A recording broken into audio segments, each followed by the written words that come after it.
दोस्तों big boss OTT के live feed में हाल ही में फुकरा इंसान ने घर वालों के सामने बीती रात की एक ऐसी बात बताई जिसे सुनकर घर के सभी कंटेस्टेंट बुरी तरीके से हंस पड़े। दरअसल दोस्तों फुकरा इंसान जिया शंकर, जेड हदीद और अविनाश के साथ गार्डन एरिया में बैठकर बातचीत कर रहे थे और उस दौरान अभिषेक ने कहा कि रात को मेरी 3-3:30 बजे के आसपास नींद खुली थी और उस दौरान मैंने देखा कि जिया बड़े ही क्यूट अंदाज में सो रही थी और ये ऐसे छोटे छोटे से खराटे ले रही थी। ऐसा लग रहा था जैसे कोई छोटे बच्चों के खराटे नहीं होते, छोटे छोटे से खराटे, वैसे खराटे ये ले रही थी। वो बहुत क्यूट लग रही थी सोती हुई। ये सुनकर दोस्तों जिया को हंसी आ गई और जिया ने कहा कि नहीं यार, मैं तो कभी खराटे लेती ही नहीं हूँ। इस पर दोस्तों फुकरा इंसान ने कहा कि तू ले रही थी, हो सकता है कि तू थकान की वजह से खराटे ले रही थी, क्योंकि तूने टास्क वगैरह भी किए थे, भाग दौड़ भी हुई थी, उस वजह से तेरे को खराटे आ रहे होंगे।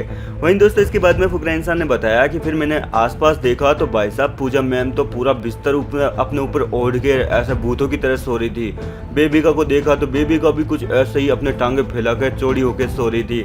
वहीं दोस्तों इसके बाद में फुकरा इंसान ने कहा कि फिर मैं बहुत ज़्यादा डर गया था, क्योंकि मैं टॉयलेट में गया था रात को और वहाँ पर मैं जैसे ही टॉयलेट की तरफ आगे बढ़ा तो वहाँ पर साइरिस सर खड़े थे चड्डी के अंदर और उनको देखकर तो मेरी बुरी तरीके से फट गई। मैं बोला यार 3:30 बजे कौन आदमी नहाता है, ऐसे नंगा होके कौन खड़ा रहता है। और दोस्तों फुकरा इंसान की ये बात सुनकर घर वाले बुरी तरीके से लोटपोट हो गए। दरअसल आपको बता दें कि साइरिस जो है वो रात को जल्दी उठ जाते हैं, वो 2-3 बजे के आसपास उठ जाते हैं और फिर वो नहा धोकर वर्कआउट करते हैं और लगभग 4 बजे के आसपास वो एक बार फिर से नहा धोकर घर वालों के उठने से पहले ही पूरी तरीके से तैयार हो जाते हैं। तभी तो दोस्तों साइरिस को शाम होते ही नींद आने लगती है और उनकी इस चीज का घर के अंदर जमकर मजाक उड़ाया जाता है। आपका क्या कहना है इस मुद्दे पर? अपनी राय कमेंट में बताएं। यदि आप भी फुकरा इंसान के फैंस हैं तो वीडियो को लाइक और चैनल को सब्सक्राइब करें।